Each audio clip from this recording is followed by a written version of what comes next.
Lampu minyak di Serambi Pesantren, Jawa, tahun 1902. Masa awal kebangkitan ulama, pembaharu. Angin sore berhembus pelan di tepian dusun Kauman. Di bawah langit senja yang kemerahan, bau tanah basah bercampur asap dapur menyelimuti suasana. Di Serambi Pesantren yang masih beratap icuk, seorang santri muda duduk bersila di depan lampu minyak yang bergoyang redup membaca kitab kuning dengan suara pelan, terbata, namun penuh semangat. Namanya Raden Sastro Raharjo, santri asal Banyumas yang datang jauh-jauh menuntut ilmu di pesantren kecil milik Kiai Mursyid. Seorang ulama yang dikenal sederhana, namun berpandangan maju. Tahun itu, 1902, tanah Jawa mulai bergeliat. Surat kabar dari Batavia dan Surabaya mulai membawa kabar tentang pembaharuan Islam di Mesir dan gerakan ulama di Nusantara. Di tengah malam yang sunyi, Sastro kerap mendengar gurunya berdiskusi dengan tamu-tamu dari berbagai daerah tentang pentingnya ilmu dan ijtihad, tentang bangsa yang tertindas, dan tentang agama yang harus kembali menjadi cahaya kehidupan, bukan sekadar hafalan di bibir. "Nak Sastro," ujar Kiai Mursyid, "suatu malam, agama itu bukan untuk disembunyikan di balik dinding pesantren. Ia harus menerangi sawah, pasar, dan jalan-jalan tempat rakyat berjalan. Kalau ilmu hanya tinggal di kitab, ia akan padam bersama debu."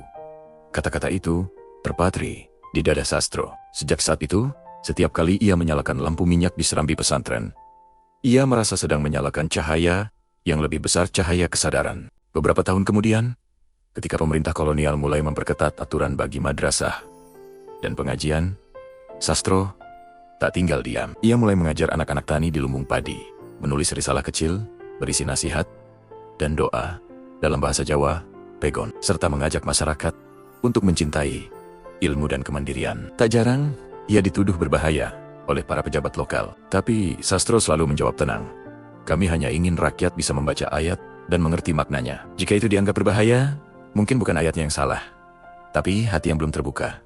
Waktu berjalan, lampu-lampu minyak di banyak dusun mulai menyala. Dari pesantren ke pesantren, semangat baru tumbuh, semangat Islam yang mencerdaskan dan membebaskan. Sastro Raharjo mungkin bukan nama besar seperti tokoh pergerakan lain yang kelak dikenal di kota-kota besar, tapi dari Serambi kecil itu lahir generasi baru yang menyalakan obor pengetahuan dan keimanan. Di usia senjanya, ia hanya berpesan kepada murid-muridnya, "Kalau kelak kalian punya lampu listrik, jangan lupa, cahaya sejati bukan dari kawat pijar, tapi dari hati yang ikhlas mencari ridha Allah."